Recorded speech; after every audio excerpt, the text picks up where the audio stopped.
Wow. Shalom. Oh, they're asleep. We have to wake them up a little bit. Shalom. Wow.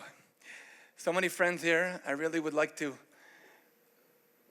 refer to each and every one of my friends here, but then we'd have to go. We'll miss the nightclubs. Even the late nightclubs will be missed. So I'm saying hello and shalom to all my dear friends. But I want to mention two people. First of all, I want to, of course, mention the most important person in the world, my wife, Hadass, who is with me at all times. She is the founder and CEO of the Israel Organization for Young Widows and Orphans. She is the mother and grandmother of 17,000 widows and widowers and 30,000 orphans. But that we'll talk about a different time. Another person, when you see a bud, the beginning of a flower, there are going to be a lot of flowers coming. I want a big applause. Do you know how do you say a bud in Hebrew? Anybody know how do you say a bud of a flower in Hebrew? Nitzan.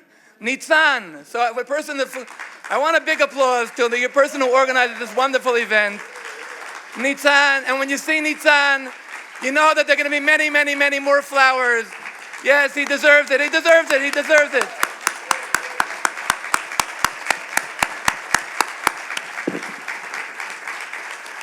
And that's the Sabbath Christian Media Summit. So Baruch Hashem. And the next one is above nature, and that's the 8th one with the NRB. But meanwhile, we're talking about the 7th. Ladies and gentlemen, as Susan said, we're talking about the future and talking about calling to action. A few years ago, I was in Dallas, and I was speaking to a group of pastors, and one of them asked me, "What do you do?" And I said, I'm a Bible teacher. And I said to him, "Aren't you a Bible teacher?" He said, "I don't teach Bible. Bible teaches me." So ever since that, I love that one. And I try to ask the Bible to teach me. And I'm going to be a little bit today, not just a teacher, but I'm going to be a little bit of calling to action, a preacher maybe. But anyway, we're going to call upon people to action. And what is the action? First of all, I want to send a big blessing to my dear friends in the city where I was born. Guys, good luck, New York City. Good luck to you guys. You don't know what you got into. Guys, listen carefully to what is said and beware. And always remember that Israel is waiting for you. Because, as it teaches us in the Psalms 126, when the returnees of the captives of Zion return, we are like dreamers. Everybody thinks, what does it mean we're like dreamers? It means that a dream is coming true, wow. No, I think it means something else. It means, you prepare a beautiful presentation, a beautiful speech, and you talk, and you look in the crowd, and half the people are dreaming. So when God brings us back to Israel, we're like dreamers. But then, what does it say? Then the nations will say to you, guys, Hashem is doing great things to you. And then we say, Hashem is doing great things to us. Sometimes we need our dear friends, the Christian Zionists around the world, to wake us up and say, guys, Hashem is doing great things to you. And then we say, yeah, wow, Hashem is doing great things to us. And sometimes our Christian Zionist friends who come to Israel, we really drive them crazy. In 2 days, we take them from the Dead Sea all the way up to Metula, to the Golan Heights to meet the Druze, down to Kapernaum, and all the way down to the Gaza Strip. Only our Christian friends, you can do it to them, and they'll say, thank you so much, wow.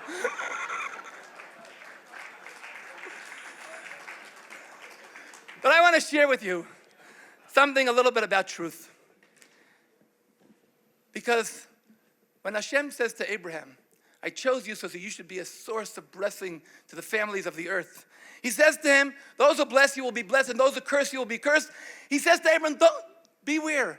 There will be those who will curse you. There will be those who will curse you. They're going to tell you you're an extremist, you're crazy, you're not rationalist. Go with the world. But you go with the truth. You go with your mission, and you are to be a blessing to the nations.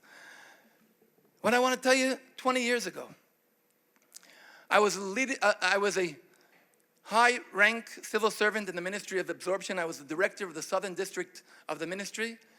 And the government came with this program that's going to bring peace to the Middle East. We'll just uproot all the Jewish people living in Gaza. And I was the director of the Southern District. I was frightened stiff, and I went up to the Prime Minister Sharon. I told him, listen, you're endangering the country. He said, you're crazy. It's going to be the Singapore of the Middle East. Guys, I visited Singapore. It doesn't remind me of Gaza. And I resigned from the government. And today, people know that the truth. And I was determined. And later on, the same thing happened. We were a few weirdos who wanted to pray on the Temple Mount and believed that the house of prayer for all nations should be a place where all nations can go and pray.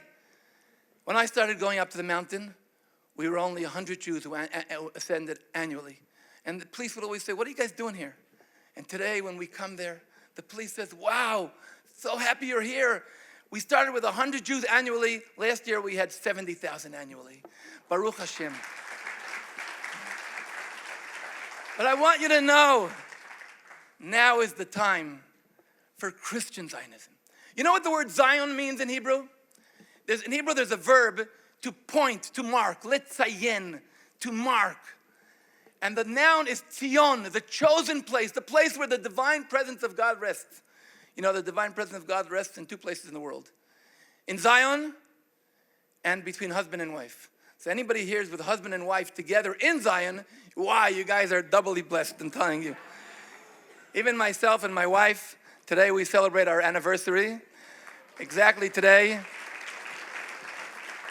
Today is our 6 year, 8 months, and 24-day anniversary. Baruch Hashem. Tomorrow, it'll be a totally different thing. It'll be 6 years, 8 months, and 25 days. But today, it's 6 years, 8 months, and 24 days. And God is with us. But Zion refers to the place, Zion, my holy mountain. And this is a call. This is a call to our Christian Zionists. I love that word, Christian Zionists. And don't let anybody, even if his name is Carlson, to ruin it. Christian Zionism is so beautiful. And it's so wonderful. Because Zion is a house of prayer for all nations. And even if people will tell you, guys, it's dangerous, don't go there. How many people here have gone with me to the Temple Mount and know, yeah, you can raise your hands. Even if your name is Troy Miller, you can raise your hands.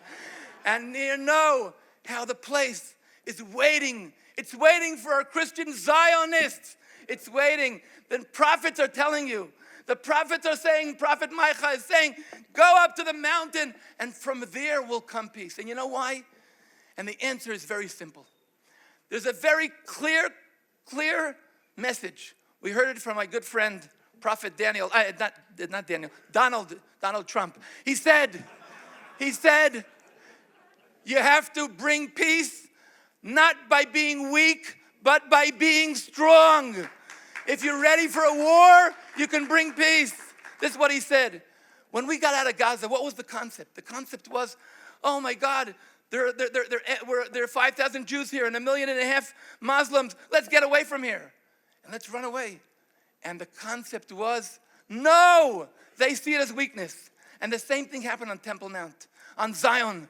If we are weak, then they will see it as weakness. But if we are with the truth, then they'll be with the truth. As a wonderful woman just said this week, quoted a rabbi before, Yael Eckstein spoke about Hineni. If you get up and say, here I am ready, like in following the footsteps of Abraham, and you don't teach Bible, you let Bible teach you, then you are ready. You are ready to serve Hashem with strength, with the truth. You're determined, and that's the way they'll know that you're here and you're not going anywhere.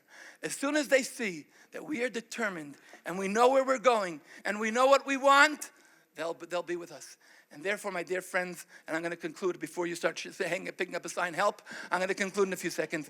Guys, as God said to Abraham, there will be those who will curse you. They'll tell you you're crazy. They'll tell you stop doing it.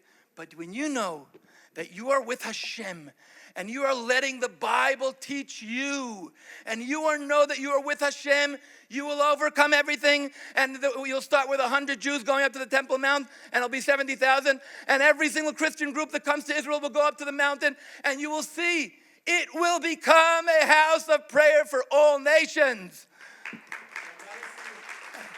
I want to finish right now, but before we finish, we can't finish without a song. So I'm just going to begin it, and then I'll teach you the end, and you're going to join me, and I'm going to run away from me before Nissan beats me up. You will rise, have mercy on Zion, for there is time to favor her. You will rise, have mercy on Zion, for there is time to favor her. Now everybody can join me. The time has come. The time has come. The time has come. The time has come. The time has come.